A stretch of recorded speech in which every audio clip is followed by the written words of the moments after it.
कांतीपुर में चोल नामक चक्रवर्ती नरेश राज्य करते थे। उन्हीं के नाम पर सारे देश का नाम चोल पड़ गया था। उनके राज्य में कोई भी मनुष्य दुखी, पापी और रोगी नहीं था। राजा बहुत दान पुण्य और यज्ञ किया करते थे। धन संपत्ति का कोई पार ना था। राजा भगवान के भक्त थे। नित्य भगवान की मूर्ति का बड़े प्रेम से पूजन किया करते थे। राजा समझते थे कि मैं अपने प्रचुर धन से भगवान को जितना प्रसन्न कर सकता हूँ उतना दूसरा कोई नहीं कर सकता। धन के गर्व में राजा के इस विवेक पर पर्दा डल दिया था कि भगवान धन के भूखे नहीं है, वे केवल प्रेम चाहते हैं।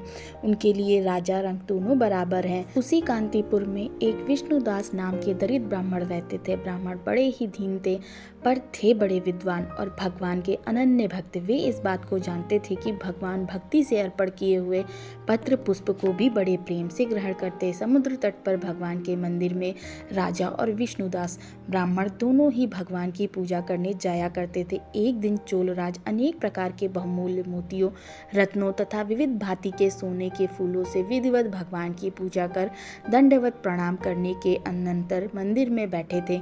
इतने में ही भक्त ब्राह्मण विष्णुदास एक हाथ में जल का लोटा और दूसरे में तुलसी और फूलों की भरी एक छोटी सी डलिया लिए वहां पहुंचे। विष्णुदास भक्ति में विभोर थे। उन्होंने यह नहीं देखा कि वहां कौन बैठा है।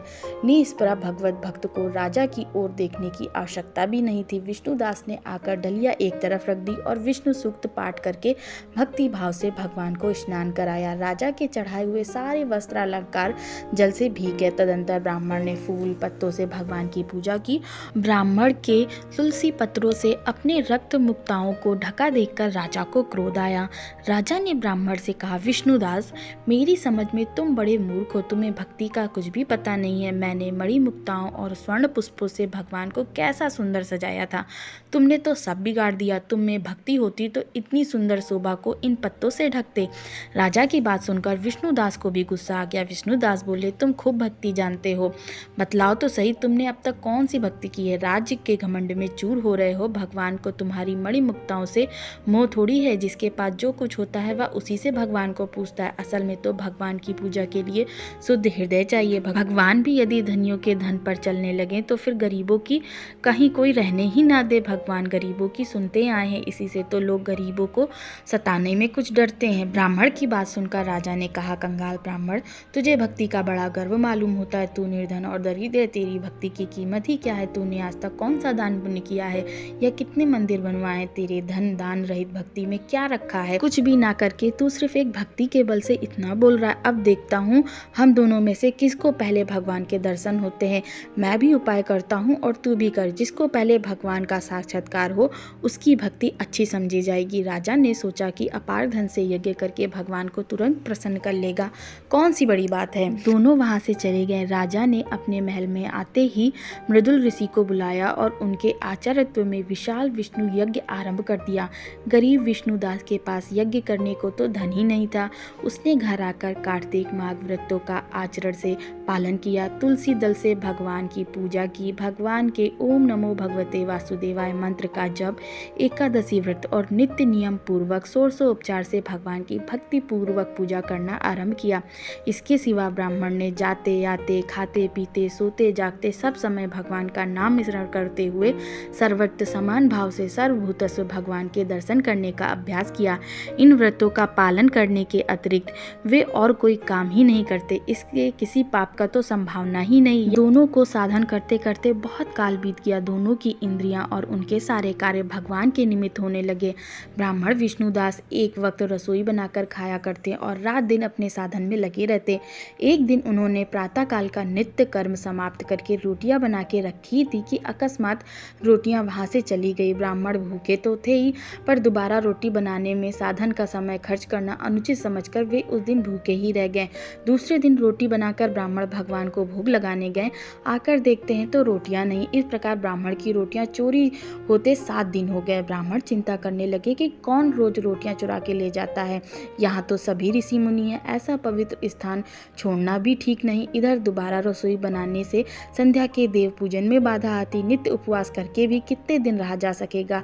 यूं संकल्प विकल्प करके अंत में ब्राह्मण ने यह निश्चय किया, आज विशेष ध्यान रखूंगा। विष्णुदास रसोई बनाकर एक तरफ छिप गए। उन्होंने देखा कि एक वृद्ध जर्जर सा बूढ़ा उनके रोटी को चुरा रहा है। भूख के मारे वो व्याकुल था। उसके चेहरे पर दीनता छा रही थी। शरीर केवल चमड़ी सा ढका हुआ हड्डियों का ढांचा मात्र था। उस ब्राह्मण को देखकर हृदय में उसकी दया उमड़ गई और सर्वत्र हरि को देखने वाले विष्णुदास प्रकट होकर कहने लगे, ठहरो ठहरो, रूखा अन्न कैसे खाओगे? देखो घी देता हूँ, इससे रोटियां चुपड़ कर खाओ। ब्राह्मण को देखकर वह वृद्ध भयभीत होकर भागा। पीछे पीछे ब्राह्मण घी ले लो कहते हुए दौड़े। थोड़ी देर जाते ही थका हारा वह वृद्ध जर्जर शरीर मूर्छित होकर जमीन पर गिर पड़ा। विष्णुदास भय और भूख से मूर्छित उस वृद्ध को जमीन पर पड़ा देखकर कृपावस्था अपने दुपट्टे से उसे हवा करने लगे। इतने में विष्णुदास क्या देखते हैं कि उस वृद्ध शरीर में साक्षात शंख चक्र गदा पद्मधारी नारायण प्रकट हो गए। भगवान विष्णु ने अपने सात्विक भक्त विष्णुदास को प्रेम से आलिंगन कर उसे विमान में बैठाया। भगवान और भक्त का मिलन बड़ा ही मधुर था। विमान आकाश मार्ग में उड़ने लगा। यज्ञ दीक्षित चोलराज ने देखा कि दरिद्र ब्राह्मण विष्णुदास केवल एक भक्ति के प्रताप से उससे पहले भगवान का साक्षात्कार बैकुंठ को सिधार रहा है। चोलराज का समस्त धन गर्व आज चल दिया। राजा के मन में धन से संपन्न होने वाले कार्य की जो कुछ महत्ता थी वह आज नष्ट हो गई। उसके लिए यह एक बड़ा प्रतिबंधक था। राजा ने धन को धिक्कारते हुए भक्ति की सराहना की और अपने गुरु मृदुल ऋषि से कहा, मैं जिससे होड़कर यज्ञ दान आदि कर्म कर रहा था वह ब्राह्मण विष्णुदास तो आज विष्णु रूप प्राप्त कर बैकुंठ को जा रहा है। मैं आज समझ गया कि प्रचुर धन से संपन्न होने वाले यज्ञ दान आदि से भगवान प्रसन्न नहीं होते। भगवान की प्रसन्नता और उनके साक्षात्कार में तो भक्ति ही प्रधान कारक है। चोलराज के कोई पुत्र नहीं था, इससे उन्होंने अपने भांजे को राज सिंहासन पर बैठा दिया और स्वयं यज्ञ भूमि में आकर यज्ञ कुंड के पास खड़े होकर उच्च स्वर से भगवान का संबोधन करके कहें, हे भगवान, मन वाणी और शरीर द्वारा होने वाली अविचल भक्ति मुझे दीजिए। यह कहकर राजा सबके सामने यज्ञ कुंड में कूद पड़े। राजा ने जीवन भर भगवत भक्ति सहित सत्य कार्य ही किए थे। धन के गर्व का नाश होते ही राजा पूर्ण अधिकारी हो गए थे भगवान की भक्ति का। राजा के यज्ञ कुंड में कूदते ही भक्त वत्सल भगवान विष्णु यज्ञ अग्नि से आविर्भूत हो गए और राजा को छाती से लगाकर उसे विमान पर बैठाया और देवताओं से घिरकर राजा को अपने साथ बैकुंठ ले गए। जय श्री कृष्ण।